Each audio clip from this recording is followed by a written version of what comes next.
तो अब हम स्टार्ट करेंगे हमारा लेक्चर 13.6। तो चलते हैं अपनी पीडीएफ में और देखते हैं कि हमें क्या पढ़ना है। तो हमें पढ़ना है रिटर्न इन इफ एल्स। तो इससे पहले कि हम पढ़ें कि रिटर्न इन इफ एल्स क्या होता है, सबसे पहले समझते हैं इसका मतलब क्या है। तो इससे पहले कि हम देखें कि हमने जो रिटर्न हमारा कीवर्ड है, हम लोग इसको कहाँ यूज कर रहे थे। मेनली हम इसको फंक्शंस के अंदर यूज कर रहे थे, अपने जो हमारा फाइनल रिजल्ट है उसको रिटर्न करने के लिए हमारे फंक्शन के अंदर। अभी हम देखेंगे कि कैसे हम लोग रिटर्न कीवर्ड को यूज कर सकते हैं इफ एल्स के अंदर। तो इसमें देखते हैं, हमारे पास छोटी सी डेफिनेशन लिखी हुई है। In JavaScript you can use the return statement with in an if else statement to return a value और terminate the execution of a function based on a condition. तो जैसे हमारा सेम मतलब जो हमारा फंक्शन के अंदर होता है रिटर्न कीवर्ड का, कि आपका जब फंक्शन खत्म हो गया सारा काम, आप क्या करते हो, वैल्यू को रिटर्न कर देते हो फंक्शन के अंदर। सेम टू सेम काम हमारा रिटर्न रिटर्न कीवर्ड यहाँ पे भी करता है कि अगर कोई कंडीशन कंडीशन ट्रू हो गई, उसके बाद वो टर्मिनेट कर देगा पूरे के पूरे इफ एल्स को। तो कई बार आप देखोगे कि जब आप डीएसए के क्वेश्चन करोगे नॉर्मली, तो आप देखोगे कई बार वहां पे इफ एल्स के अंदर रिटर्न रिटर्न कीवर्ड का यूज हो रहा होगा। तो उसी को समझने के लिए हम लोग ये लोग देख रहे हैं। तो हमारे पास यहाँ पे एक बहुत छोटा सा एग्जांपल है। यहाँ पे हमने क्या करा है, हमने एक फंक्शन बनाया है जिसका नाम है चेक नंबर। ठीक है, और उसके अंदर हमने एक इफ एल्स लगाया है। इफ एल्स के अंदर क्या लिखा है हमने, जो कि हमारा नंबर है, अगर वो जीरो से बड़ा है, जीरो से छोटा है और लास्ट वाला मतलब कि नंबर जीरो है, तो उसमें क्या करा है हमने रिटर्न कीवर्ड का यूज करा है। तो जल्दी से अपने कोड में चलते हैं और हम इसको करके देखते हैं। तो सबसे पहले हमें एक फंक्शन बनाना है जिसका नाम है चेक नंबर, और उसके अंदर मैं एक पैरामीटर ले लूंगा नम नाम का, और फिर इसके अंदर मुझे इफ एल्स लिखना है। तो सबसे पहले मैं लिखूंगा if num is greater than zero. अब मैं यहाँ पे यूज करूंगा रिटर्न कीवर्ड का, और मैं लिखूंगा return return one else if number is less than zero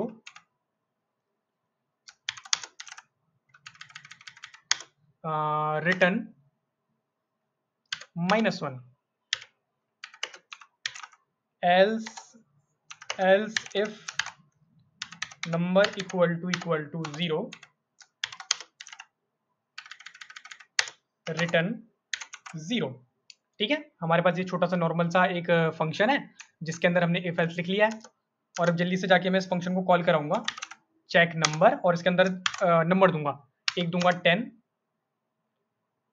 और मुझे इसको कंसोल लॉग के अंदर लेना पड़ेगा क्योंकि ये उसके अंदर रिटर्न है।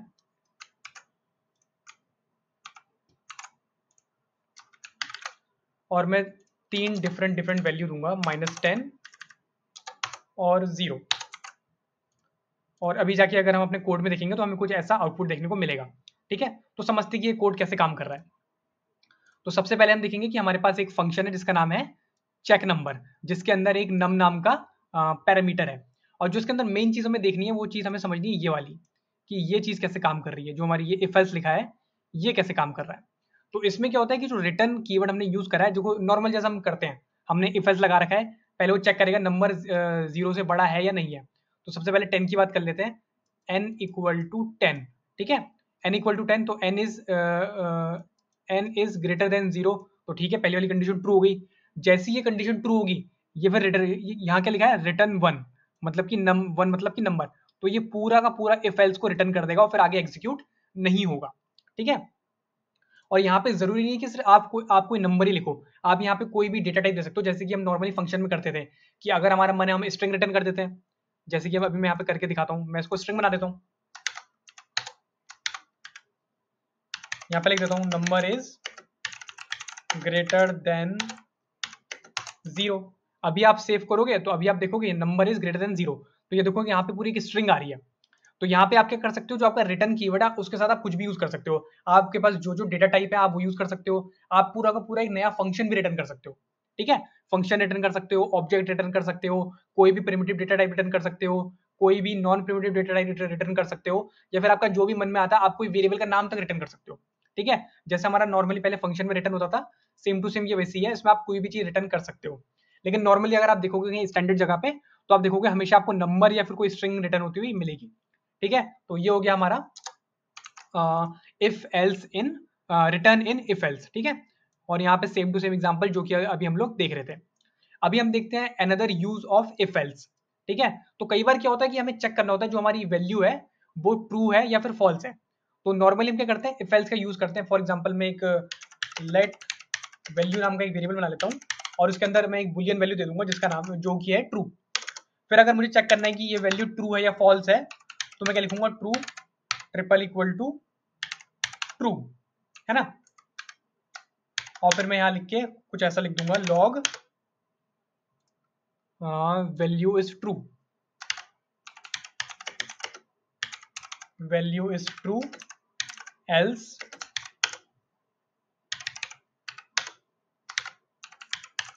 Value is false. ठीक है।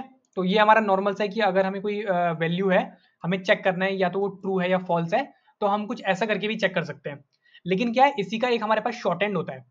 ठीक है। हम क्या कर सकते हैं, डायरेक्टली हम क्या लिखें, डायरेक्टली वैल्यू का नाम लिख दें वहां पे और ये पूरा हम ना लिखें, तो भी ये सेम काम करेगा। ठीक है।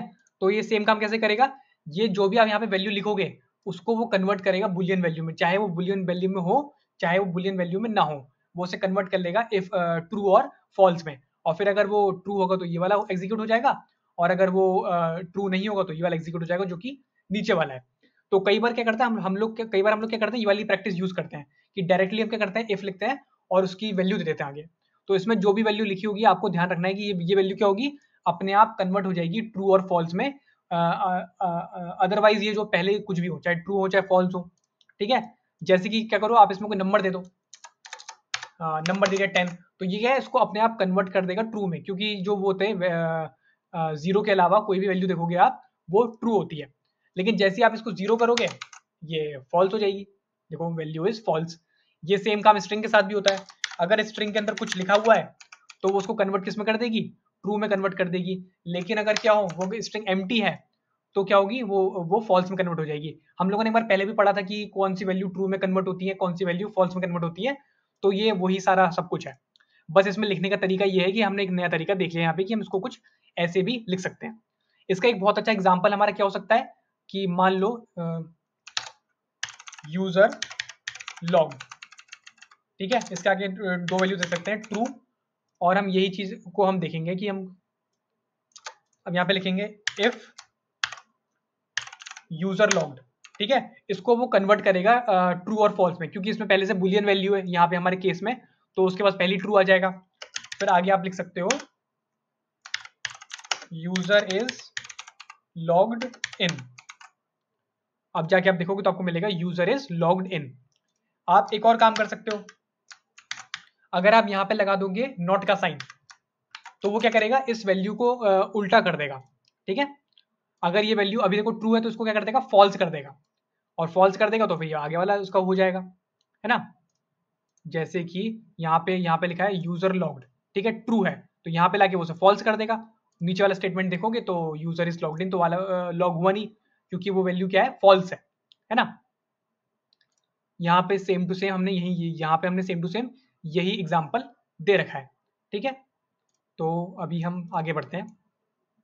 तो यहाँ पे भी ये सेम टू सेम एग्जाम्पल दे रखा है, यहाँ पे देख लेना आप इसको अच्छे से। बस यहाँ पे इसकी पूरी इफ एल्स की कहानी यहाँ पे दो तीन पॉइंट थे।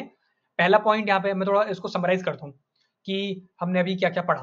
ठीक है। तो हमने सबसे पहले पढ़ा कि जो हमारा इफ एल्स है उसके अंदर भी हम रिटर्न कीवर्ड का यूज कर सकते हैं, जो कि हमने पहली बार पढ़ा यहाँ पे। ठीक है। तो ये जो दूसरा हमने पढ़ा, इसमें हमने क्या पढ़ा कि हम डायरेक्ट जो हमारी कंडीशन होती है, जहाँ पे हम कंडीशन लिखते हैं, रेथर देन कि हम लिखें पूरा का पूरा कि वो वैल्यू इक्वल टू ट्रू है या फॉल्स है, उसका डायरेक्टली हम नाम लिख सकते हैं और वो अपने आप ही कन्वर्ट कर लेगा उसे ट्रू या फॉल्स के अंदर। ठीक है। और यहाँ पे भी हमने यहाँ पे हमने क्या पढ़ा कि हम इसको डायरेक्टली नॉट लगा के फॉल्स करवा सकते हैं, और अगर डायरेक्टली वैल्यू लिखी है तो वैल्यू वो ट्रू है। ठीक है। यहाँ तक हमने दो चीजें तीन चीजें पढ़ी, और अभी हम आगे बढ़ेंगे। अब हम देखेंगे इज एरे। ठीक है। तो ये हमारा एक एरे का मेथड होता है। इससे हमें पता चलता है कि कोई ऑब्जेक्ट या फिर कोई हमारे पास वैल्यू है, वो एरे है या फिर एरे नहीं है। ठीक है। तो इसके लिए हम क्या करते हैं, सबसे पहले एक एरे बना लेंगे, कॉन्स्ट ARR, और इसको दे देता हूँ 2, 4, 6, 10। हमारा फेवरेट एरे है 2 की टेबल, जो कि हमने बना ली है। अभी हमें क्या करना है, हमें एक और नया वेरिएबल बनाना पड़ेगा रिजल्ट नाम का, जिसके अंदर हम स्टोर करेंगे कि ये बुलियन वैल्यू मतलब कि ये ट्रू है या ये है या नहीं है। तो हमें लिखना पड़ेगा कैपिटल का A और RR array array dot is array, और फिर इसके अंदर हमें, चूंकि ये इसका एक मेथड है, तो हमें डॉट लगा के और फिर हम इसके अंदर पैरेंथेसिस लगाने पड़ेंगे, और फिर हम उसका नाम देना पड़ेगा जैसे हम टेस्ट करना चाहते हैं। फॉर एग्जांपल मैं टेस्ट करना चाहता हूँ ARR को कि वो एरे है या फिर एरे नहीं है, और इसकी वैल्यू को हम लॉक करवा लेते हैं। तो अभी आप जाके देखोगे तो यहाँ पे लिखा रहा है ट्रू। ठीक है, तो पहले समझते हैं कि इसका सिंटेक्स क्या है। इसका सिंटेक्स क्या है कि पहले आपको इसको किसी वेरिएबल के अंदर रखना है, फिर आपको लिखना है एरे, और इसमें आपको ध्यान देना है कि जो ए है वो कैपिटल होगा, फिर डॉट लगा के आपको लिखना है इज एरे, क्योंकि ये एक एरे का एक मेथड है, तो आपको लिखना है एरे डॉट इज एरे, और फिर पैरेंथेसिस के अंदर आपको उस एरे का नाम देना है जिसको कि आपको टेस्ट करना होगा। अगर ये ट्रू आया, ठीक है, इसका मतलब कि जो आपने इसके अंदर पास करा है वो एक एरे है। अगर ये फॉल्स आया, इसका क्या मतलब है कि आपने इसके अंदर जो पास करा है वो एरे नहीं है। ठीक है, यहां पे लिख देता हूं मैं नॉट अ एरे, इसलिए अभी देखोगे यहाँ पे मैंने एक एरे पास करा है तो उसने यहाँ पे लिख दिया ट्रू। ठीक है, ये कई बार आपको बहुत ज्यादा यूजफुल चीज है कि कई बार आपको चेक करना है कि कोई एरे है या नहीं है, तो आप इससे हम उसको चेक कर सकते हैं। इसको अगर मैं एम्प्टी एरे बना दूं, मैं इसके अंदर सारे एलिमेंट हटा दूं, तो देखो अब भी ये एक एम्प्टी एरे है, अब भी आप देखोगे तो भी ये ट्रू आएगा। लेकिन अगर मैं इसको चेंज कर देता हूँ एक स्ट्रिंग के साथ, मैं लिख देता हूँ स्ट्रिंग, और देखोगे मैंने यहाँ पे अभी इसको चेंज कर दिया है कि स्ट्रिंग के साथ, अभी जाके अगर मैं देखूंगा तो देखो अब मुझे फॉल्स मिल रहा है, मतलब कि जो आपने पास करा है इसके अंदर वो एक एरे नहीं है। ठीक है, आप ऐसे कुछ भी कर सकते हो, आप एक स्ट्रिंग के अंदर एरे दे दो, तो आप देखोगे ये भी एक स्ट्रिंग ही है, ये एक एरे नहीं है, तो अभी भी ये क्या दिखाएगा, अभी भी ये हमको फॉल्स ही दिखाएगा। अभी हम आगे चलते हैं, अब हम देखते हैं इज एन ए एन, तो ये भी एक सेम टू सेम एक नंबर का मेथड है। ठीक है, ये क्या करता है, ये हमें बताता है कि कोई नंबर जो आप पास कर रहे हो वो एन ए एन है या फिर एन ए एन नहीं है। तो इसको देखने के लिए हम क्या करते हैं, हम इसको देखने के लिए क्या करेंगे, हाँ, हम एक रैंडम वेरिएबल नाम का, हम एक रैंडम नंबर नाम का एक वेरिएबल बनाते हैं, उसके अंदर हम 10 दे देते हैं जो कि हमारा एक वैलिड नंबर है। फिर मैं लिखता हूँ कॉन्स्ट रिजल्ट, और यहाँ पे लिखूंगा मैं इज एन ए एन, और डायरेक्टली इसके अंदर मुझे उस या तो मैं नंबर पास कर देता हूँ या फिर मैं वेरिएबल पास कर देता हूँ। तो क्योंकि मेरे पास वेरिएबल है मैं उसको पास कर देता हूँ, और इसको फिर हम क्या करवाएंगे, लॉक करवाएंगे रिजल्ट को। अभी हम देखेंगे, देखो हमें फॉल्स मिल रहा है क्योंकि जो हमारा 10 है वो हमारा नॉट ए नंबर नहीं है। ठीक है, अगर इसके अंदर फॉल्स आ रहा है मतलब कि जो आपने पास करा है वो एक वैलिड नंबर है। अगर वो ट्रू आ रहा है इसके अंदर, ठीक है, मैं यहाँ पे लिख देता हूँ, जैसे कि आपने इज एन ए एन का यूज करा, उसके अंदर आपको मिल रहा है ट्रू, इसका मतलब कि जो आपने नंबर पास करा है वो एक एन ए एन है, मतलब कि नॉट ए नंबर है। अगर आपको फॉल्स मिल रहा है मतलब कि आपने जो चीज पास करी है, जो भी आपने नंबर पास करा है वो क्या है, वो एक नंबर है वैलिड। ये मैं थोड़ा गलत लिख दिया यहाँ पे, इसका मतलब कि वो एक नंबर है और नॉट ए नंबर नहीं है। फॉर एग्जाम्पल अभी हमने देखा कि हमने क्या पास करा, हमारे इस एन एन के अंदर हमने 10 पास करा, तो क्योंकि 10 क्या है, 10 हमारा एक वैलिड नंबर है और ये एक एन ए एन नहीं है, नॉट ए नंबर नहीं है, मतलब कि ये एक नंबर है। इसलिए आप देखोगे हमें क्या मिल रहा है, यहाँ पे फॉल्स मिल रहा है। तो अभी मैं यहाँ पे क्या क्या पास करूंगा, यहाँ पे मैं एक नॉट ए नंबर पास करूंगा। तो नॉट ए नंबर क्या होता है हमारा, ऐसा नंबर जो कि इनवैलिड नंबर हो। फॉर एग्जाम्पल मैं इसको यहाँ पे लिख देता हूँ 13.32 पिक्सल। अब देखो ये हमारा एक नॉट ए नंबर है, जैसे आप जाके देखोगे तो आपको मिलेगा यहाँ पे ट्रू। ठीक है, और यहाँ पे भी हमारा सेम टू सेम वो एग्जांपल दे रखा है और यहाँ पे थोड़ी डेफिनेशन दे रखी है। In JavaScript NaN is a short for not a number. The NaN method return true if a value is NaN. The is NaN method convert the value to a number before testing it. तो जो भी चीज आप इसके अंदर पास करोगे उसको क्या करेगा, नंबर में कन्वर्ट कर लेगा पहले ही। ठीक है, उसको नंबर में कन्वर्ट करेगा और फिर चेक करेगा क्या वो नॉट ए नंबर है या फिर नॉट ए नंबर नहीं है। तो कई बार हमें बहुत सी बार हमें यूज करना होता है, हमें चेक करना होता है कि हम कोई वैल्यू नंबर पास कर रहे हैं वो नॉट ए नंबर है या फिर नॉट ए नंबर नहीं है। ठीक है, तो ये हमारा छोटा सा था। अब हम पढ़ते हैं अगला टॉपिक हमारा जो कि है टू स्ट्रिंग और टू फिक्स। ये दोनों के दोनों क्या करते हैं, ये हमारे कन्वर्ट करते हैं स्ट्रिंग में। तो मैं सबसे पहले तो थोड़ा ये क्लियर कर देता हूँ और यहाँ पे मैं सेव कर देता हूँ और देखते हैं कि ये क्या करते हैं। तो हमारा जो टू स्ट्रिंग है वो क्या करता है, रिटर्न करता है string. The to string method return a date object as string. तो यहाँ पे लिखा है डेट ऑब्जेक्ट, बट लेकिन ये किसी भी ऑब्जेक्ट को स्ट्रिंग में कन्वर्ट कर देता है हमारे। ठीक है, फॉर एग्जाम्पल मान लेते हैं मेरे पास लिखा कॉन्स्ट नाउ, अब इसके अंदर मैं लिखूंगा न्यू डेट। तो ये क्या करेगा, मेरे अंदर जो अभी मेरे करंट ब्राउजर की डेट और टाइम है उसको दे देगा। ठीक है, और फिर मैं इसको क्या करता हूँ, एक रिजल्ट नाम के वेरिएबल के अंदर रख देता हूँ नाउ को, और वैल्यू लॉक करवाता हूँ किसकी, रिजल्ट की। तो अभी आप जाके देखोगे तो आपको कुछ ऐसा मिलेगा। लेकिन अभी इसकी प्रॉब्लम क्या है ना, ये क्या है, ये आपका एक ऑब्जेक्ट है। अगर इसका आप साथ में देखोगे टाइप ऑफ रिजल्ट, तो आप देखोगे, देखो आपको मिलेगा ऑब्जेक्ट। ठीक है, तो अभी अभी देखो इसमें कुछ प्रॉब्लम नहीं है। लेकिन जब आपको अपना ये जो डेट और टाइम है आपको यूज करना होगा अपनी वेबसाइट के ऊपर, तो क्या करोगे आप, डेट ऑब्जेक्ट को डायरेक्टली यूज नहीं कर सकते, आपको उसको कन्वर्ट करना पड़ेगा स्ट्रिंग के अंदर। ठीक है, तो ये डेट की बहुत ज्यादा बड़ी प्रॉब्लम है, मैं कहूंगा कि इसके अंदर बड़े बहुत सारे कन्वर्जन है। ठीक है, और बहुत सारी कन्वर्जन है, फिर बहुत सारी प्रॉब्लम होती है इसको यूज करने में हमारे वेबसाइट के ऊपर। तो हम क्या करते हैं, हम एक मेथड का यूज करते हैं जिसका नाम है टू स्ट्रिंग। यहाँ पे लिखा आपने dot now dot to string. ठीक है, और ये स्ट्रिंग में कन्वर्ट कर देगा। हाँ, तो ये क्या करेगा, स्ट्रिंग में कन्वर्ट कर देगा। अभी आप देखोगे तो आपको देखोगे यहाँ पे स्ट्रिंग मिल रहा है। इसका फायदा क्या है, आप इसका कुछ ऐसा भी कर सकते हो, यहाँ पे देखो नाउ डॉट गेट, क्या था वो, गेट, इसका डेट का एक हमारा मेथड होता है I think, get full year. ठीक है, अभी इसको मैं सेव करूंगा, देखोगे आप अभी भी वो क्या होगा, एक देखो फंक्शन रिटर्न कर रहा है। मैं इसी प्रॉब्लम की यहाँ पे बात कर रहा था। ठीक है, देखो 2023, और यहाँ पे इसने नंबर रिटर्न कर दिया। तो यहाँ पे इसकी बड़ी बहुत ज्यादा प्रॉब्लम होती है। तो इसको हम क्या करते हैं, हम क्या लिखेंगे यहाँ पे डॉट टू स्ट्रिंग, क्योंकि ये मेथड है इसे पैरेंथेसिस लगाने पड़ेंगे। और अभी अगर मैं सेव करूंगा तो अभी देखो मुझे स्ट्रिंग मिल रही है, उसको मैं कहीं पे भी बहुत ज्यादा आराम से यूज कर सकता हूँ। ठीक है, अभी हम समझते हैं कि हमने करा क्या। इसको करने के लिए हमें क्या चाहिए, सबसे पहले आपको लिखना है अपने ऑब्जेक्ट का नाम, जो कि मोस्टली डेट होता है। यहाँ पे आपने लिखा ऑब्जेक्ट जो कि है now dot get full year, ये वैल्यू क्या निकालेगा, फुल ईयर निकाल देगा उसके अंदर से, जो कि है हमारा 2023। फिर आपने लिखा डॉट टू स्ट्रिंग, ये डॉट टू स्ट्रिंग क्या करता है, इससे पहले का जो भी आपने दे रखा है जो भी ऑब्जेक्ट है उसको कन्वर्ट कर देता है एक स्ट्रिंग में, और फिर आप उस स्ट्रिंग को कहीं भी आगे जाके यूज कर सकते हो। ठीक है, ये हो गया हमारा टू स्ट्रिंग। दूसरा देखते हैं to fix.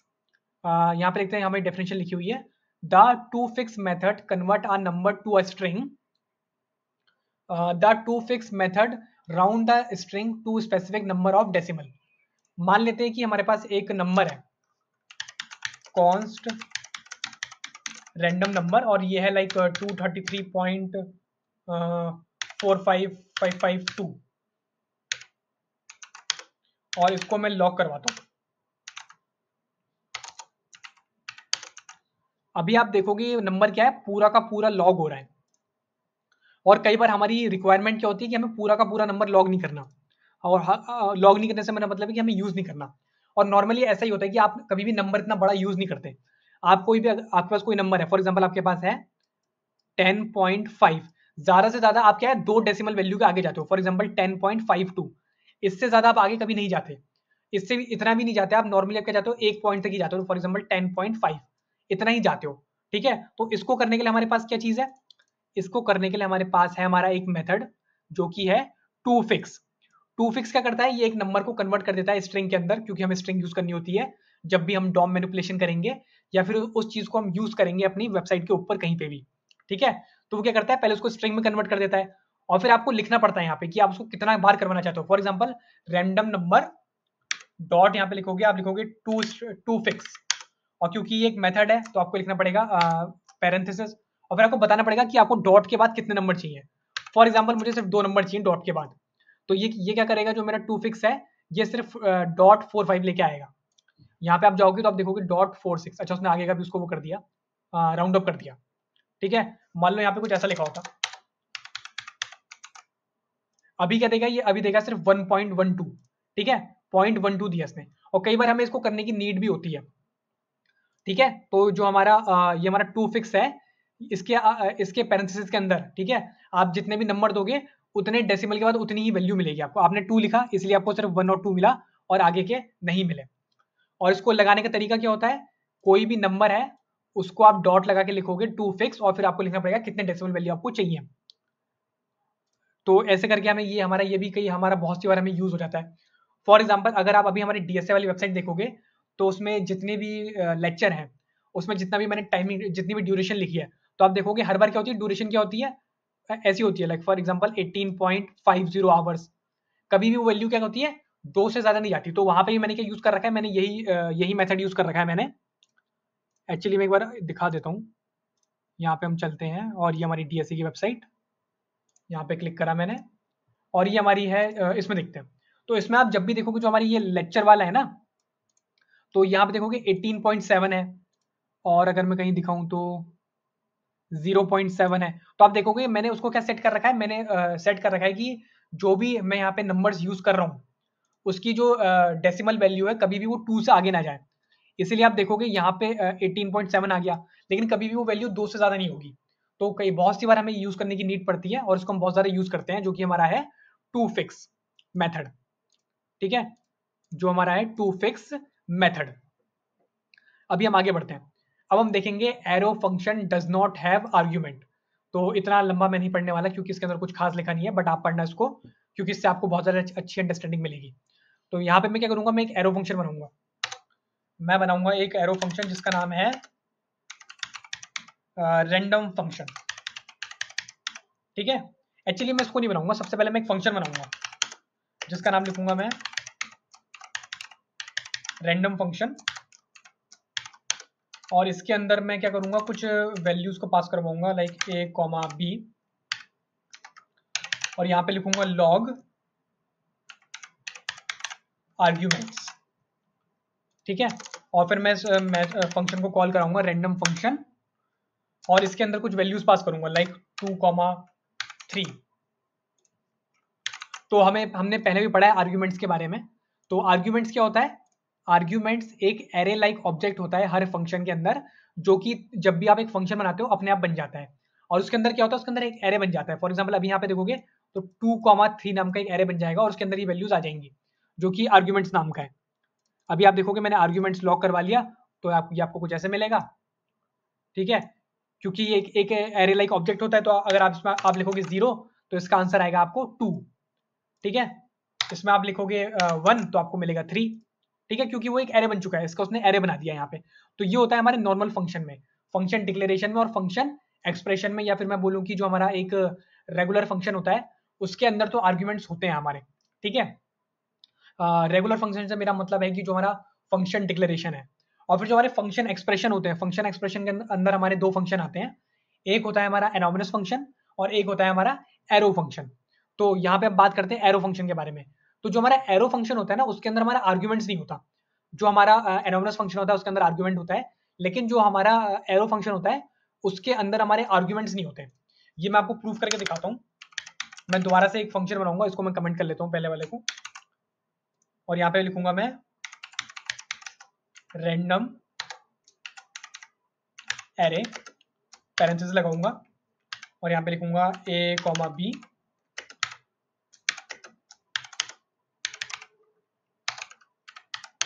Console dot log, और यहाँ पे लिखूंगा मैं आर्ग्यूमेंट्स। ठीक है, और यहाँ पे मैंने ये लगा दिया।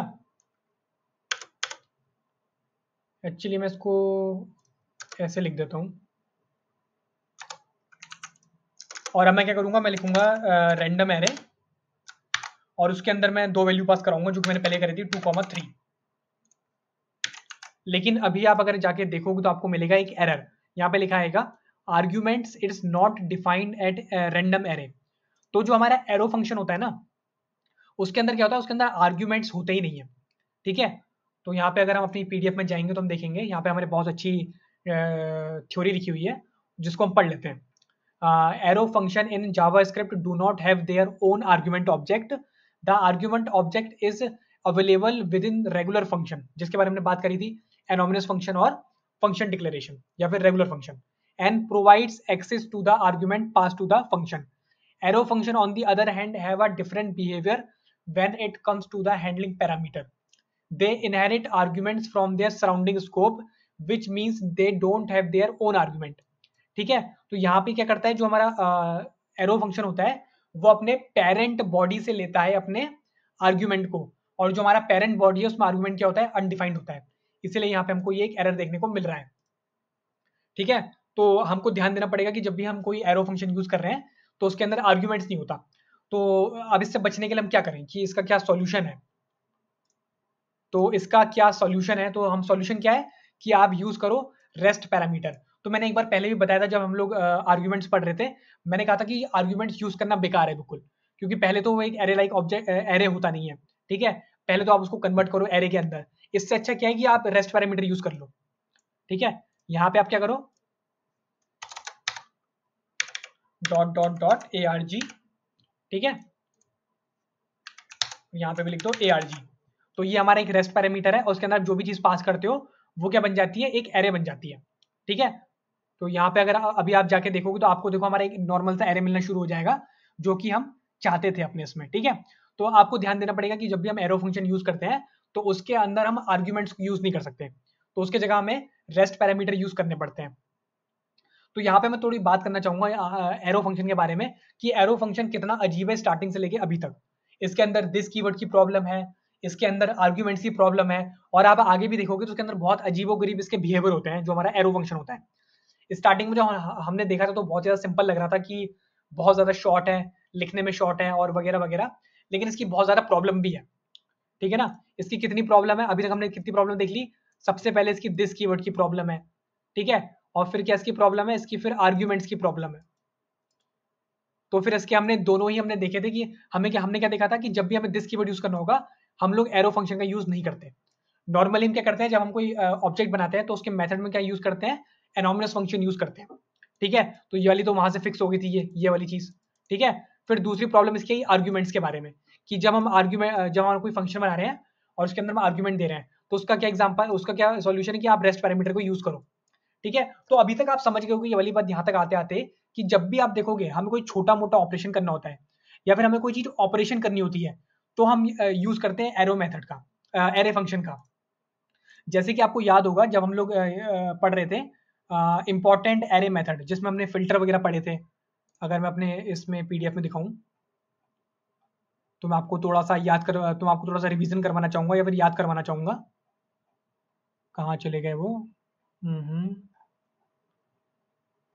ये वाले मेथड्स की बात कर रहा हूँ मैं जो भी हम देख रहे हैं ये, हाँ, सम इंपॉर्टेंट एरे मेथड। तो आपको याद होगा जब हम ये यूज कर रहे थे ना तो हमने हर जगह पे हमने एरो फंक्शन यूज करा था, क्योंकि हमें उसमें कहीं भी हमें क्या करना था, ना ही हमें कहीं दिस कीवर्ड का यूज करना था और ना ही कहीं हमें आर्ग्यूमेंट्स का यूज करना था। हमें पता है कि जब भी हमें नॉर्मली कोई काम करना है, नॉर्मली से मेरा मतलब है कि उसके अंदर आपको दिस कीवर्ड यूज नहीं करना, आपको आर्ग्यूमेंट्स यूज नहीं करना, तो आप डायरेक्टली इनडायरेक्टली यूज करोगे एरे फंक्शन को। जैसे कि ये हो गए एरे के अंदर आप कोई ऑपरेशन कर रहे हो तो आप यूज करोगे बिना सोचे समझे एरो फंक्शन का। और हमने उस टाइम देखा भी था कि कितना आसान होता है क्या बोलते हैं इसे, एरो फंक्शन को लिखना, रेथर देन कि आप एक रेगुलर फंक्शन लिखो तो इतना बड़ा लिखना पड़ता है हमें रेगुलर फंक्शन। और जब हम एक एरो फंक्शन लिखते हैं तो आप देखोगे कि सिर्फ एक लाइन में आ जाता है वो। तो सबसे ज्यादा खासियत हमारे एरो फंक्शन की ये होती है कि ये एक लाइन में आ जाता है, लेकिन इसकी प्रॉब्लम भी है कि इसकी दिस कीवर्ड और आर्ग्यूमेंट की है। तो हमें ध्यान देना है कि जब भी हम कोई ऑब्जेक्ट में काम कर रहे होंगे तो हमें एरो फंक्शन है, ठीक है, हमें बहुत ज्यादा केयरफुली उसको यूज करना पड़ेगा जो हमारा एरो फंक्शन है, जब भी हम ऑब्जेक्ट के साथ काम कर रहे होंगे। जब भी हम एरे के साथ काम कर रहे होंगे या फिर हम कोई और काम कर रहे होंगे तो हम लोग बिना सोचे समझे एरो फंक्शन का यूज कर सकते हैं विदाउट एनी डाउट। ठीक है, अभी हम आगे चलते हैं।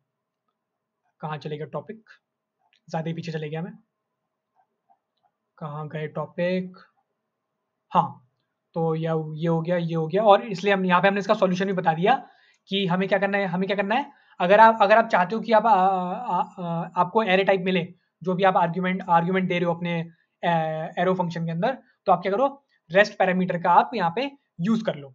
ठीक है, अभी हम आगे बढ़ते हैं, हम देखेंगे हम declare variable using short hand. तो कई बार क्या होता है, हम लोग वेरिएबल बनाते हैं, like for example let a equal to 10, let b equal to 20। ठीक है, तो अगर आप क्या करते हो, आप अगर एक ही कीवर्ड के दो वेरिएबल को डिक्लेयर करना चाहते हो तो आप कुछ ऐसे कर सकते हो, यहाँ पे आप कॉमा दे दो और आप कुछ ऐसे लिख लो, तो भी ये सेम बात है। इसे हम कहते हैं, हमारा क्या होता है, ये होता है लॉन्ग हैंड। आपने क्या करते हो, पूरा पूरा उनका नाम लिखते हो, और फिर ये होता है हमारा शॉर्ट हैंड, कि आप एक ही लाइन में दे सकते हो। लेकिन इसमें आपको ध्यान देना कि आप ऐसा कुछ नहीं कर सकते कि आपने क्या लिख दिया, आप जैसे ये काम करोगे ना आपको एरर मिलना शुरू हो जाएगा, क्योंकि इसका जो शॉर्ट हैंड है, यहाँ पे क्या है कि आप सिर्फ लेट यूज कर सकते हो। जो भी आप बनाओगे यहाँ पे लेट होगा हमेशा, ठीक है, बी भी लेट होगा और ए भी लेट होगा।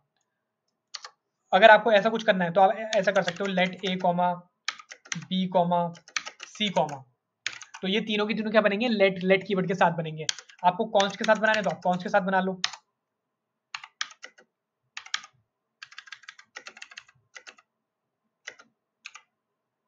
ठीक है, आप कुछ ऐसा कर सकते हो, डी कॉमा एफ कॉमा जी, ठीक है। लेकिन आप ऐसा नहीं कर सकते कि लेट और कॉन्स्ट को एक साथ मिला दो, या फिर दो डिफरेंट टाइप के कीवर्ड्स को एक साथ मिला दो, तो आप वो नहीं कर सकते। लेकिन आप अलग अलग वाला कर सकते हो, और आप ऐसा कुछ कर सकते हो। नॉर्मली अगर मैं बताऊं तो मैं यूज करता हूँ ये ऊपर वाला मेथड लॉन्ग हैंड, जो कि ये लॉन्ग हैंड वाला है, क्योंकि इसमें क्या होता है ना, फिर आपको बहुत ज़्यादा क्लियरिटी मिल जाती है कि आपको क्या करना है। कई बार हम ये करते हैं ना तो बहुत ज़्यादा लंबा हो जाता है, तो इसको कई बार मैं यूज़ नहीं करता, लेकिन क्योंकि ये हमारे जावास्क्रिप्ट में है तो इसलिए मैंने यहाँ पे आपको बता दिया। अभी हम पढ़ेंगे बहुत ही इंपॉर्टेंट ऑपरेटर के बारे में, जिसका नाम है नलिश कोलेशिंग ऑपरेटर। बहुत ही अजीब सा नाम है इसका। इसका नाम है नलिश कोलेशिंग ऑपरेटर, और इसको रिप्रेजेंट करते हैं हम दो क्वेश्चन मार्क के साथ। तो अभी हम देखते हैं कि ये हमारा क्या करता है, हमारा नलिश कोलेशिंग ऑपरेटर जो है, तो हम देखते हैं। तो सबसे पहले तो हमारे पास एक बहुत छोटी डेफिनेशन लिखी है जिसको हम पढ़ लेंगे ताकि हमारे काम आ जाए। The nullish coalescing operator is a logical operator that return its right hand side operand when its left hand side operand is null or undefined and otherwise return its left hand side operand। तो इतनी confusing चीज मैंने आज तक कभी नहीं पढ़ी। यहां से लेके यहां तक ये जो लाइन लिखी है ये इतनी कंफ्यूजिंग है। यहाँ पे क्या लिखा है, when its left hand side operand is null or undefined the and otherwise return its left hand side operand। इतनी ज्यादा हार्ड लैंग्वेज पता नहीं क्यों लिखी है यहाँ पे, बट क्योंकि यहाँ पे हम लोग हैं तो हम इससे बहुत ज्यादा आसान लैंग्वेज में पढ़ेंगे। और हम इसका, क्योंकि हमारी आदत है कि हम जब भी कोई चीज पढ़ते हैं तो हम लोग बार बार उसे कोड लिखते हैं फिर पढ़ते हैं, इसलिए वो चीज आसान हो जाती है। तो जल्दी से हम क्या करते हैं, हम एक कोड लिखते हैं। ठीक है, मान लेते हैं कि मेरे पास एक वैल्यू है, ठीक है, कॉन्स्ट लेट वैल्यू, और इसके अंदर एक स्ट्रिंग है और वो है मेरी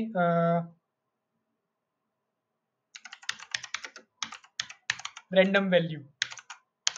अब मुझे चेक करना है कि जो मेरा ये जो वेरिएबल है उसके अंदर अगर नल या अनडिफाइंड तो नहीं है, तो मैं क्या करूंगा, मैं एक इफ लिखूंगा और मैं लिखूंगा वैल्यू इक्वल टू नल और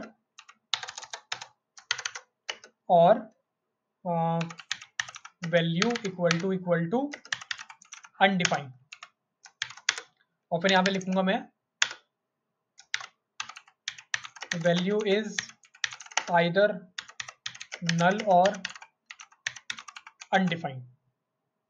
यहाँ पे अनडिफाइंड की स्पेलिंग गलत हो गई, अनडिफाइंड। ठीक है, तो अभी आप जाके देखोगे क्योंकि कुछ आपको यहाँ पे कोई भी आपको आउटपुट नहीं मिलेगा, क्योंकि यहाँ पे जो वैल्यू है वो अनडिफाइंड और नल नहीं है। तो यहाँ पे मैं क्या समझाना चाह रहा हूँ कि नलिश कोलेशिंग ऑपरेटर क्या है।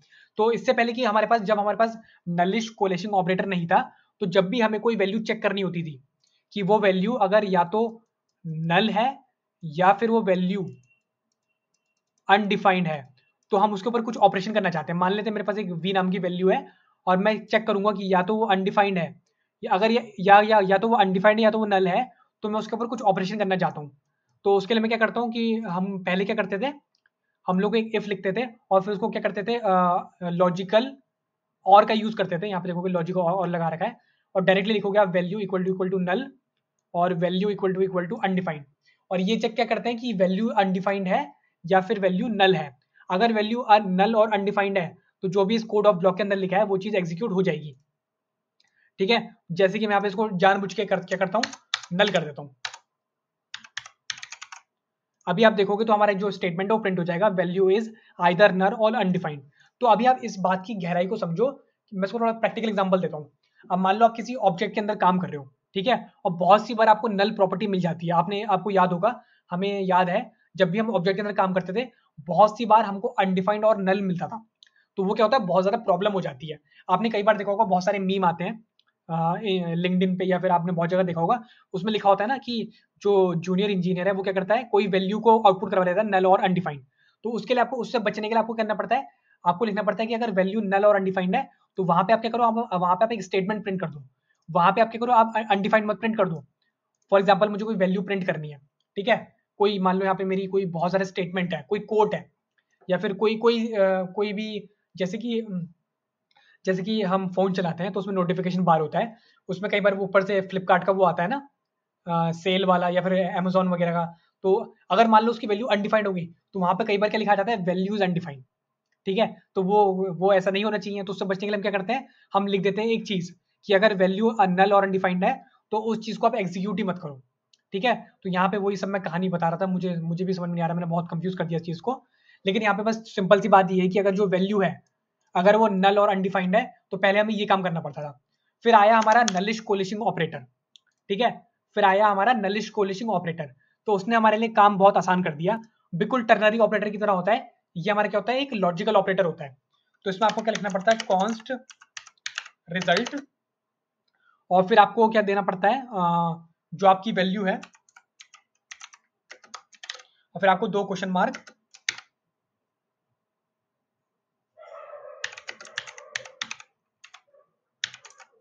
और अभी मैं लॉक करवाऊंगा किसे, रिजल्ट को। ठीक है, और ये जो पहले वाली चीज है इसको मैं कमेंट कर देता हूँ। अभी समझते हैं यहाँ पे क्या होगा। ठीक है, अगर ये वैल्यू जो मेरी आपने यहाँ पे दे रखी है, ये वैल्यू अगर नल या फिर अनडिफाइंड हुई, तो जो ये लिखा है ये एग्जीक्यूट हो जाएगा। ठीक है, देखो यहाँ पे लिखा है जीजी स्ट्रिंग।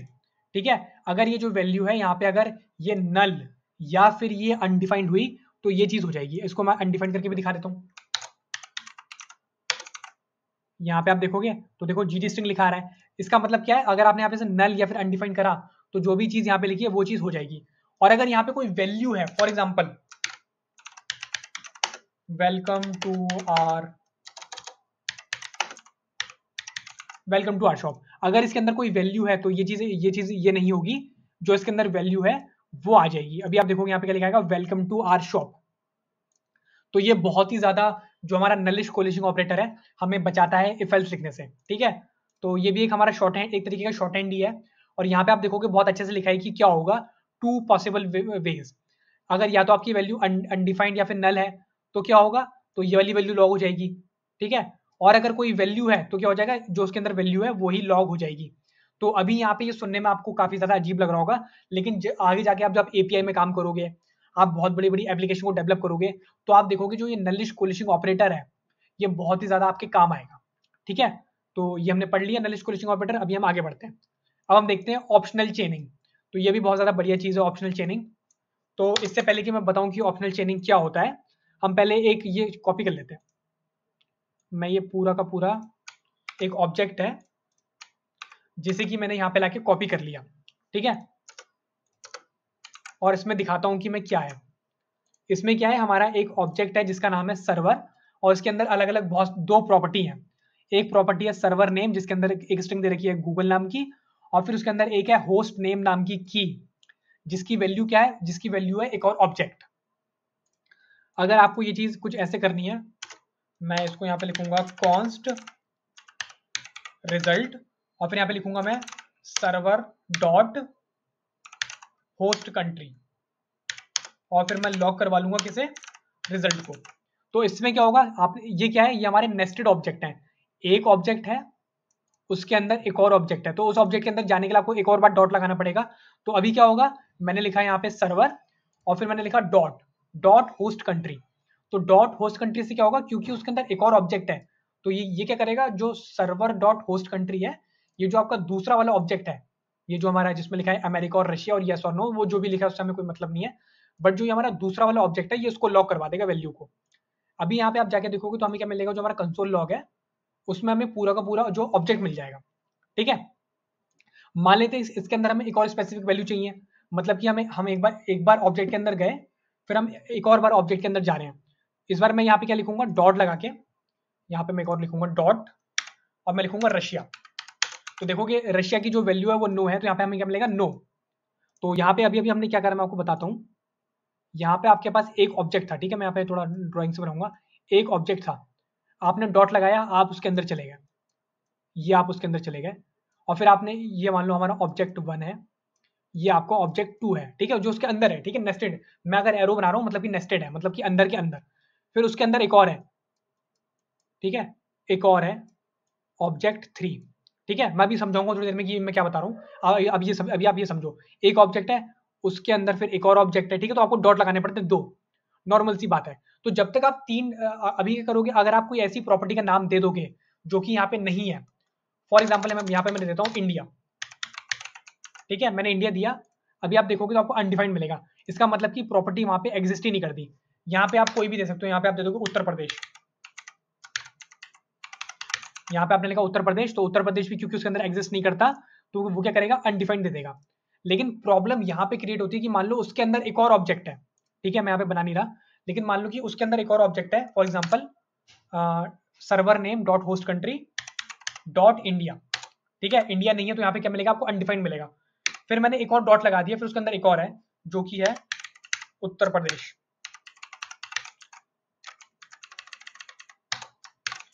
अभी अगर आप जाके देखोगे तो आपको मेन प्रॉब्लम यहाँ पे दिखेगी। मैं अपने कोड में दोबारा लेके चलता हूँ। यहाँ पे मैंने क्या करा,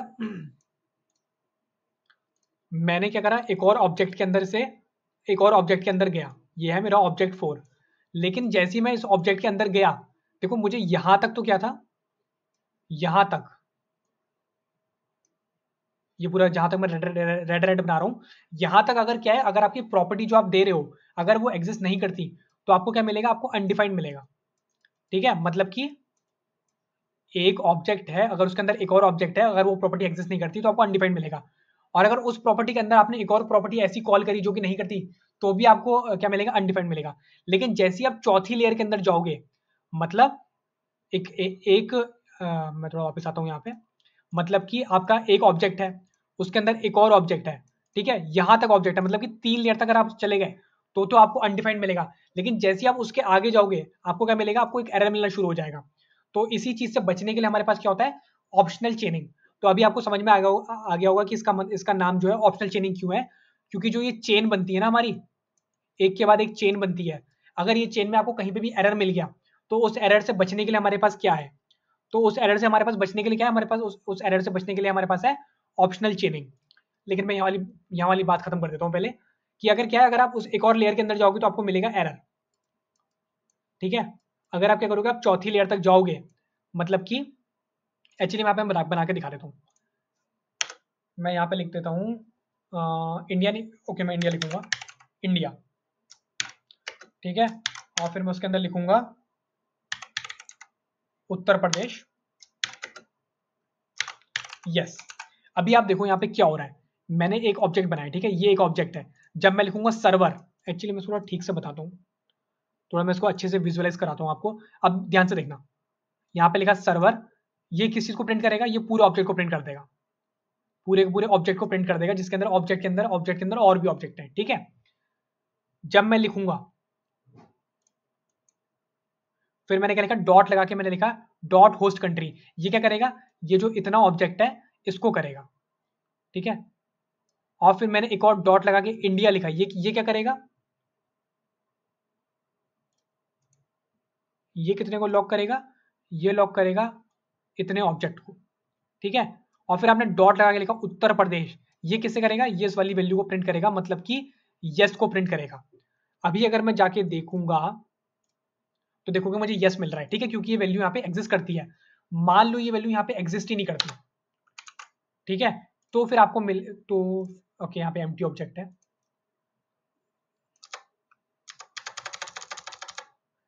ठीक है, मान लो कि वो चीज एग्जिस्ट ही नहीं करती, तो फिर आपको एरर मिलना शुरू हो जाएगा। और मान लो कि आपने कोई कोड लिख रखा है और आपको मिल गया एरर, ठीक है, तो हमने पहले ही पढ़ा था, एक एरर मिल जाएगा तो उसके आगे का काम नहीं होगा। आगे मान लो मैं डेटाबेस कनेक्ट कर रहा हूँ, मान लो मैं यहाँ पे क्या कर रहा हूँ, डेटाबेस कनेक्ट कर रहा हूँ अपना,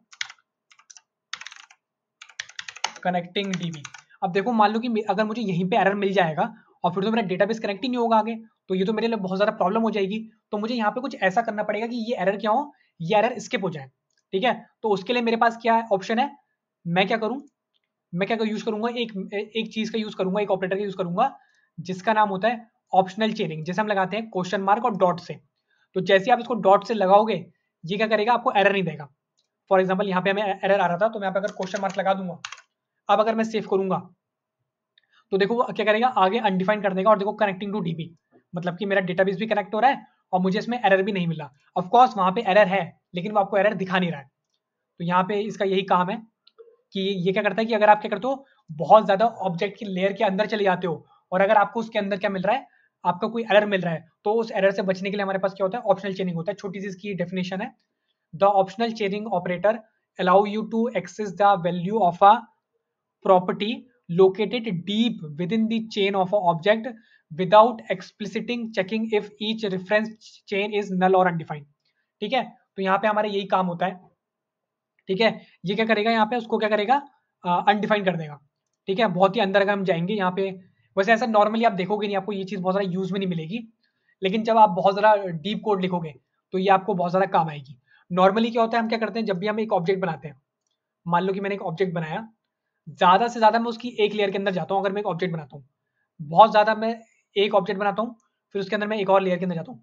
मैं कभी भी ऐसा नहीं करता कि एक और लेयर के अंदर एक और लेयर चले जाऊँगा, क्योंकि वो बहुत ज़्यादा कंफ्यूजिंग हो जाता है और उसका कोई मतलब भी नहीं होता। अगर आपको बहुत ज़्यादा अपनी जो कोडिंग स्किल है आपको बहुत फ्लेंट करनी है कि अरे मुझे तो बहुत अच्छी कोडिंग आती है, तभी आप ये काम करोगे कि आप बहुत सारे ऑब्जेक्ट बना दोगे। इससे क्या होता है कि जो सामने वाला पढ़ता है ना, उसको बहुत ज़्यादा प्रॉब्लम होती है। ठीक है, यहाँ पे क्या कर सकते हो, आप नॉर्मल चीज़ें बना सकते हो। आपको ज़रूरी नहीं कि उसके अंदर जाओ फिर एक उसके अंदर एक और चीज़ बनाओ। आप क्या कर सकते हो, दूसरा पूरा का पूरा एक नया ऑब्जेक्ट बना सकते हो। ठीक है, इससे बहुत ज़्यादा ये कोड भी बहुत बेकार है।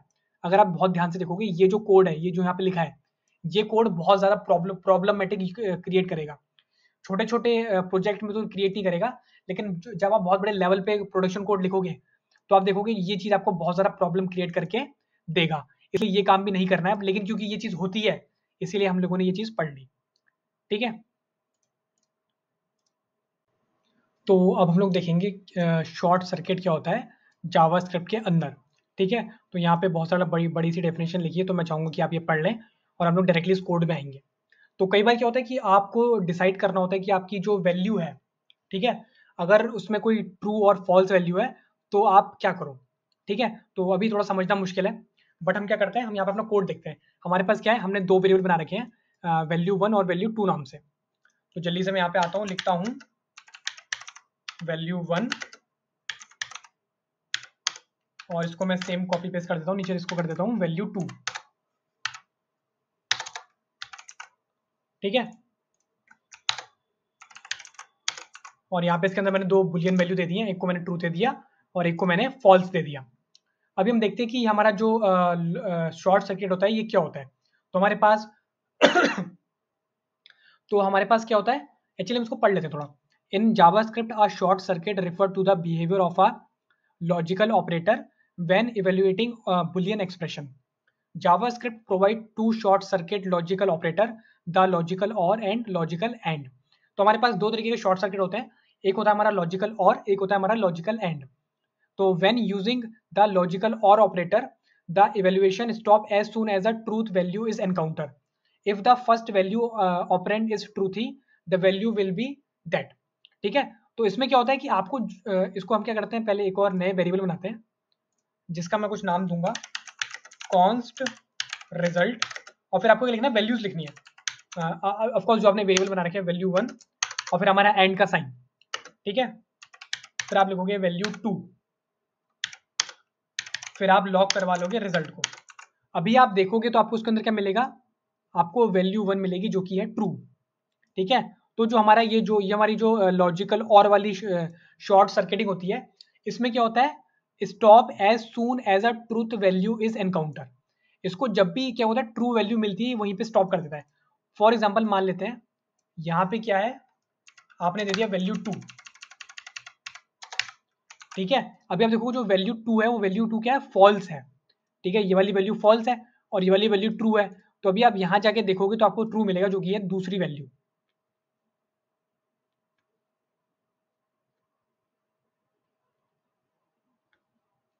आई मीन पहली वैल्यू जो कि ट्रू है, जो पहली वैल्यू है, इसलिए आपको वैल्यू 1 मिल रही है, जो कि है ट्रू।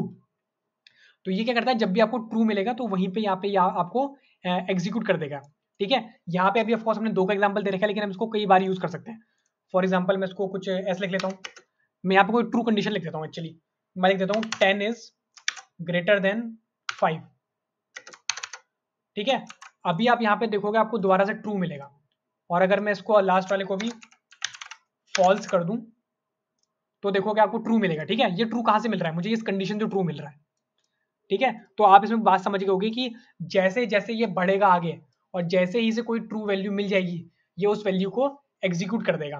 क्योंकि 10 5 से बड़ा है, इसलिए उसने यहाँ पे ट्रू दे दिया, और जब तक ये नहीं था उससे पहले ये वाली वैल्यू ट्रू थी और ये फॉल्स थी जो वैल्यू 2 है, इसलिए वो ये वाली वैल्यू को इसमें दे रहा था। ठीक है, और कई बार आप देखोगे कोड बेसिस में क्या होगा, ये बहुत ज़्यादा यूज होते हैं। कई बार आपको चेक करना होता है कि जो वैल्यू है वो वैल्यू ट्रू है या फिर वैल्यू फॉल्स है। अगर आपको ट्रूथ वाली वैल्यू चाहिए तो आप क्या करोगे, लॉजिकल और का यूज करोगे। ठीक है, फॉर एग्जाम्पल मैं यहाँ पे कुछ थोड़ा एक अच्छा एग्जाम्पल बनाता हूँ, और मैं क्या करूंगा, इसको भी हटा देता हूँ बीच वाले को, और यहाँ पे मैं एक एम्प्टी स्ट्रिंग बनाता हूँ। तो एम्प्टी स्ट्रिंग क्या होता है, एम्प्टी स्ट्रिंग क्या होता है, एम्प्टी स्ट्रिंग फॉल्स होता है। और यहाँ पे मैं एक स्ट्रिंग बनाता हूँ, तो अभी आप देखोगे जो ये स्ट्रिंग वाला है ये ट्रू है, तो उसमें इसके अंदर स्ट्रिंग आ जाएगा। ठीक है, ये देखो ये एम्प्टी स्ट्रिंग है तो ये फॉल्स है, इसने इसको कन्वर्ट कर दिया बुलियन में यहाँ पे लाके। ठीक है, तो ये इसका एक बहुत ही ज्यादा एक वैलिड एग्जाम्पल होगा मेरे ख्याल से। यहाँ पे ये एग्जाम्पल कुछ मुझे खास वैलिड लग नहीं रहा, मतलब कुछ यूजफुल नहीं लग रहा, क्योंकि इसके अंदर डायरेक्टली वैल्यू दे दी बुलियन वाली, तो उसमें कुछ पता नहीं चल रहा। आप ये वाला करके देखना, मान लो कोई नंबर है 10 है, तो 10 क्या है, 10 किस में कन्वर्ट होगा, 10 कन्वर्ट होगा ट्रू में। ठीक है, अब यहाँ पे देखोगे तो इस बार आपको वैल्यू 2 मिल रही है, क्योंकि पहले पहले ही ट्रू मिल चुकी है। ठीक है, तो यहाँ पे कुछ ऐसे होता है कि इसको पहले जो वैल्यू ट्रू मिल जाएगी ये उसको एग्जीक्यूट कर देगा, और अगर फॉल्स मिलेगी तो उसको क्या करेगा, इग्नोर कर देगा। अभी आगे चलते हैं, अभी हम देखते हैं लॉजिकल एंड क्या होता है। लॉजिकल एंड में क्या होता है, जैसी कोई फॉल्स वैल्यू मिलती है ये उसको लेता है। फॉर एग्जाम्पल यहाँ पे हमें क्या करना है, बस 2 क्वेश्चन मार्क वो लगा देने एंड, और अभी क्या करेगा, इसको जब पहले पहले वाला क्या कर रहा था, लॉजिकल एंड क्या कर रहा था, उसको जो पहले ट्रू वैल्यू मिली थी उसको एग्जीक्यूट वो दे रहा था। ये लॉजिकल एंड क्या करेगा, इसे जो फॉल्स वैल्यू मिलेगी वो देगा, और जो ट्रू वैल्यू होगी उसको इग्नोर कर देगा। तो आप देखोगे जो वैल्यू 2 है वो ट्रू है। ठीक है, तो देखो हमें 10 मिल रहा है। ठीक है, क्योंकि जो 10 है वो आपकी दूसरी वैल्यू है।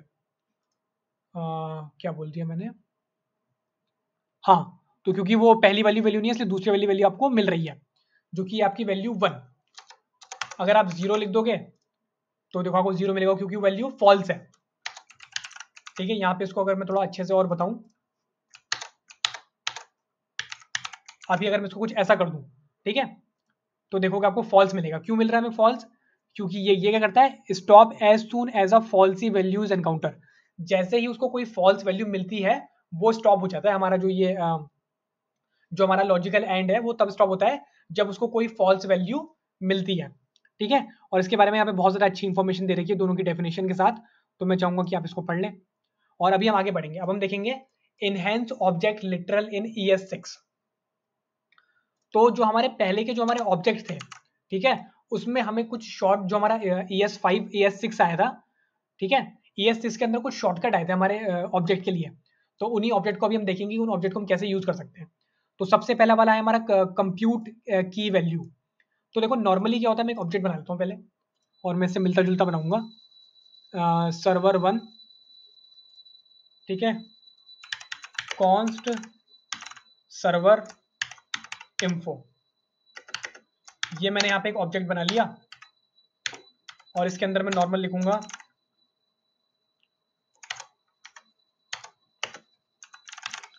सर्वर 1, जो कि है गूगल का सर्वर,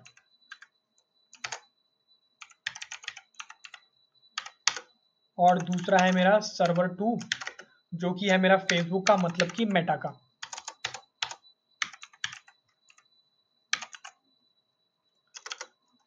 और इसको ऑब्जेक्ट को मैं लॉक करवा लेता हूँ अपने कंसोल में, तो सर्वर डॉट इन्फो। तो आप देखोगे आपको नॉर्मल सा मिल रहा है कि सर्वर 1 पे गूगल है और सर्वर 2 पे आपका मेटा है। तो जैसे कि हम देख सकते हैं कि यहाँ पे हमारा नॉर्मल सा जो हमारा ऑब्जेक्ट हमने बनाया था वो यहाँ पे लॉग हो चुका है, जिसमें कि सर्वर 1 पे गूगल है और सर्वर 2 पे मेटा है। ठीक है, अभी हम क्या कर सकते हैं, जो हमारी की होती है उसका जो नेम है उसको भी हम कंप्यूट कर सकते हैं। कंप्यूट का मतलब क्या है, आप उसको अलग अलग वेरिएबल से जोड़ के बना सकते हो। ठीक है, फॉर एग्जाम्पल मैं यहाँ पे एक मैं बनाऊंगा कॉन्स्ट सर्वर नेम। ठीक है, और यहाँ पे लिख दूंगा सर्वर। और यहाँ पे मैं कैसे मुझे यहाँ पे अगर उसको यूज करना है, इसको कंप्यूट की नेम को, तो मुझे उसको क्या करना पड़ेगा, एक एरे जैसे स्ट्रक्चर के अंदर बंद करना पड़ेगा, जो कि एक एरे नहीं है, जो कि मेरा क्या है, सिंटेक्स है लिखने का।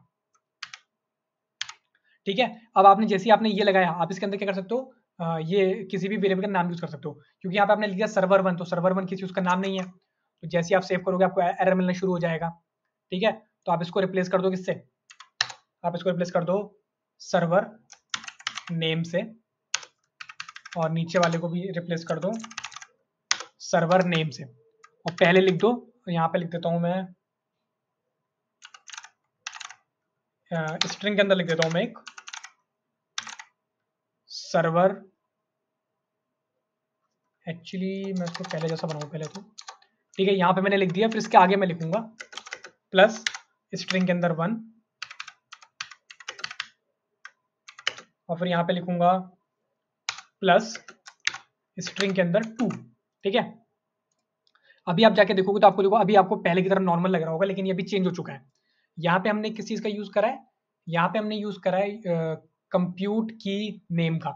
इसमें क्या होता है कि जब भी आपकी जो आपकी की होती है, उसमें अगर आप ऐसा कुछ एरे टाइप स्ट्रक्चर बना दोगे, फिर आप उसके अंदर क्या लिखोगे, वेरिएबल के नाम दे सकते हो, और अपने जो आपके ऑब्जेक्ट है, जो उसकी की है, उसकी वैल्यू को आप क्या कर सकते हो, उसको आप कंप्यूट कर सकते हो उसको। ठीक है, जैसे कि मैंने यहाँ पे क्या करा, मैंने यहाँ पे लिख दिया सर्वर नेम, तो ये क्या कि यहाँ पे आप जो भी लिखोगे डायरेक्टली वो उसको क्या मान लेगा, उसे वेरिएबल का नाम मान लेगा।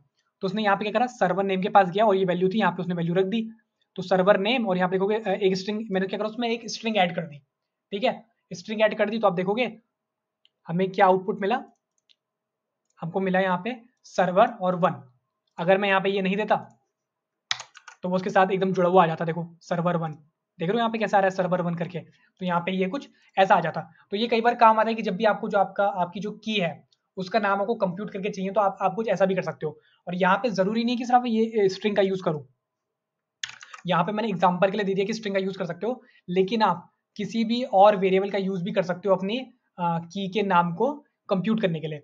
आप यहाँ पे बुलियन वैल्यू भी दे सकते हो, या फिर आपका जो भी मन है आप कोई भी वैल्यू यहाँ पे दे सकते हो। जब भी मैं कोई एक एग्जाम्पल लेता हूँ किसी स्ट्रिंग का, इसका मतलब कि वहाँ पे और भी चीजें यूज हो सकती हैं, और भी जो हमारे डेटा टाइप्स हैं वो भी यहाँ पे यूज हो सकते हैं यहाँ पे। ठीक है, लेकिन नॉर्मली वैसा करते ही नहीं, नॉर्मली हम स्ट्रिंग ही लेते हैं, क्योंकि हमें स्ट्रिंग ही चाहिए होती है उसके अंदर। ठीक है, तो ये हो गया हमारा कंप्यूट की नेम। अभी हम देखेंगे फंक्शन शॉर्ट हैंड। तो फंक्शन शॉर्ट हैंड के लिए मैं क्या करूंगा कि मैं एक नया ऑब्जेक्ट बनाऊंगा, ऑब्जेक्ट का नाम होगा मेरे सर्वर। ठीक है, और इसके अंदर मैं क्या करूंगा, मैं यहाँ पे लिखूंगा सर्वर नेम, और मेरे सर्वर का नाम है ब्लेम सर्वर। मुझे नहीं पता ब्लेम सर्वर इसका नाम क्यों है, बट इसका नाम ब्लेम सर्वर है। और इसके अंदर मुझे एक फंक्शन बनाना है जिसका नाम है रीस्टार्ट सर्वर। ठीक है, ये मेरा एक फंक्शन है, तो मुझे इसके अंदर एक एनोनिमस फंक्शन दूंगा, और यहाँ पे मैं क्या लिखूंगा, console.log, और मैं यहाँ पे लिख सकता हूँ सर्वर इज रीस्टार्टिंग। ठीक है, नॉर्मल सा फंक्शन है मेरा, नॉर्मल सा एक क्या है, एक ऑब्जेक्ट है, उसके अंदर मैंने दो प्रॉपर्टीज बना रखी है, एक प्रॉपर्टी ये, एक प्रॉपर्टी ये। दूसरी जो मेरी प्रॉपर्टी है वो मेरा एक मेथड है। मेथड हमें पहले से पता क्या होता है कि फंक्शन होता है, तो यहाँ पे मैंने एक एनोनिमस फंक्शन लिख दिया।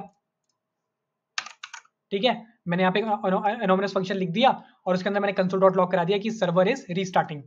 तो अभी अगर मैं क्या लिखूंगा, मैं लिखूंगा सर्वर डॉट रीस्टार्ट सर्वर, क्योंकि एक मेथड है तो मुझे उसके आगे पैरेंथेसिस लगाने पड़ेंगे। और अभी अगर जाके देखूंगा कंसोल में क्या लॉग हो रहा होगा, सर्वर इज रीस्टार्टिंग, तो यहाँ पे आप देखोगे सर्वर इज रीस्टार्टिंग मेरा कंसोल में लॉग हो चुका है। तो तो जो मेरा अगला जो मेरा शॉर्ट हैंड है वो मेरा क्या है, फंक्शन मेथड का शॉर्ट हैंड है। आप क्या कर सकते हो, जो आपने मेथड लिखा है, आपने ये चीज़ अगर आप ऐसे हटा दो, एक्चुअली मैं इसको ये कॉपी कर देता हूँ, मैं इसे कॉपी करता हूँ और एक और बार पेस्ट कर देता हूँ, और जो मेरा ये पहला वाला है इसको मैं क्या करूँगा, कमेंट कर दूंगा। तो आप इसको आप कैसे चेंज कर सकते हो, आपने जो फंक्शन लिखा है आप उसको हटा दो और इसको अगर आप सेव कर दोगे तो अब भी ये जो आपने जो ये लिखा है और आपने जो ये लिखा है ये सेम बात है। अगर आप अभी जाओगे तो आप देखोगे अब भी आपका जो है ये आपका रन करता रहेगा। तो ये क्या आपका एक शॉर्टकट है जो आपके मेथड लिखने का है। अगर आप लिखना चाहते हो मेथड ऐसे, तो कई बार अभी आप देखोगे जो 2020 के कोड बेस होंगे, या फिर आप देखोगे जो बहुत नए कोडर होंगे या फिर जो बहुत नए कोड होंगे, आप देखोगे ज्यादातर वो ये वाला मेथड यूज करेंगे, लिखने का सिंटेक्स ऐसा यूज करेंगे, और ऐसा सिंटेक्स लोग यूज नहीं कर रहे होंगे। ऑफकोर्स अगर आप ज्यादातर वेबसाइट में देखोगे तो आपको ज्यादातर ये दिखेगा, लेकिन ये भी एक तरीका होता है लिखने का जो हमारा मेथड है। इसमें हम क्या करते हैं, इसका मतलब और इसका मतलब सेम है, हमने क्या करा, बस हमने फंक्शन हटा दिया और है ही अभी वही फंक्शन। ठीक है, हमने इसमें क्या करा ना, हमने फंक्शन मेथड यूज करा, ये हमारा एक एनोनिमस फंक्शन है जो कि हम इस तरीके से भी यूज कर सकते हैं, जो कि हमारे इसमें भी दे रखा है, जो हमारा ये है क्या बोलते हैं इसे, जो हमारी पीडीएफ है इसके अंदर भी हमने ये दे रखा है। अभी हम देखेंगे की शॉर्ट हैंड, की शॉर्ट हैंड का मतलब क्या होता है। तो मैं इसको रिमूव कर देता हूँ सब कुछ, और यहाँ पे आप देखोगे कि हमारे पास दो सर्वर हैं। ठीक है, मैं यहाँ पे लिखता हूँ कॉन्स्ट सर्वर 1 जो कि है मेरा गूगल का सर्वर, दूसरा मेरा एक और सर्वर है जिसका नाम है सर्वर 2 जो कि है फायरबेस, और मेरे पास एक और सर्वर है मेरा जिसका नाम है मेटा का है। ठीक है, चलो एक और ऐड कर लेते हैं, सर्वर 4। मेरे पास एक सर्वर 4 है जो कि है ट्विटर का। ठीक है, मेरे पास 4 सर्वर है, ऑफ कोर्स मतलब कि 4 वेरिएबल है, और मुझे इनसे एक ऑब्जेक्ट बनाना है। ठीक है, तो मैं वो ऑब्जेक्ट कैसे बनाऊंगा, मैं लिखूंगा कॉन्स्ट सर्वर, और फिर मैं कैसे लिखूंगा सर्वर 1, और फिर उस आगे उस सर्वर नंबर का नाम। ठीक है, और इसी को मैं कॉपी पेस्ट करके 4 बार लिख दूंगा। यहाँ पे 2 आ जाएगा, यहाँ पे 3 आ जाएगा, और यहाँ पे 4 आ जाएगा। ठीक है, और इसको मैं लॉक करवा लूंगा इस ऑब्जेक्ट को जो कि है मेरा सर्वर नाम का। तो अभी आप इसमें देखोगे सर्वर 1 और उसका जो मैंने वेरिएबल का नाम यूज करा था उसके आगे यहाँ पे देखोगे सर्वर 1 वेरिएबल का नाम, इसे क्या वैल्यू मिल जाएगी यहाँ से गूगल, ऐसे ही फायरबेस, ऐसे ही मेटा और ऐसे ही ट्विटर। ठीक है, यहाँ पे देखोगे नॉर्मल सी बात है, कोई बहुत ज्यादा बिग डील नहीं है हमारे लिए, हमने काम पहले भी करे हैं, हम वेरिएबल का यूज कर सकते हैं। ठीक है, यहाँ पे देखोगे तो आपको कुछ ऐसा मिल जाएगा। ठीक है, तो लेकिन यहाँ पे प्रॉब्लम क्या है कि अगर मैं चाहता हूँ कि जो मेरा की है, देखो यहाँ पे क्या हो रहा है, मेरी की है और जो मेरा वो वैल्यू है मैंने सेम नाम से बनाई है। ठीक है, अगर मैं चाहता हूँ जो मेरी की है और जो मेरा सर्वर है वो मेरे सेम नाम से बने, तो उसके लिए हमारे पास एक शॉर्ट हैंड होता है। ठीक है, उसके लिए हमारे पास एक शॉर्ट हैंड होता है। नॉर्मली हम काम क्या करते हैं, जो अभी मैंने आपको करके देखा, नॉर्मली हम वो काम करते हैं। ठीक है, अगर मैं चाहता हूँ मेरे सेम नाम से बने, तो आप क्या करो, आप बस उसके आगे से वो भी हटा दो, ऐसा कर दो कुछ।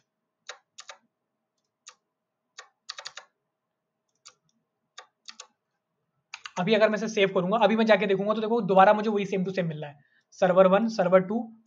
एक्चुअली मैं इसको पहले वो कर देता हूँ, मैं इसको दो ऑब्जेक्ट बनाऊंगा मैं एक्चुअली, ताकि हमें देखने में डिफरेंस तो पता चले कि डिफरेंस आ भी रहा है कुछ। सर्वर क्या नाम था इसका, सर्वर, और यहाँ पे लिखूंगा सर्वर शॉर्ट। ठीक है, और यहाँ पे मैं इसको दिखाऊंगा जो हम यूज करना चाहते हैं।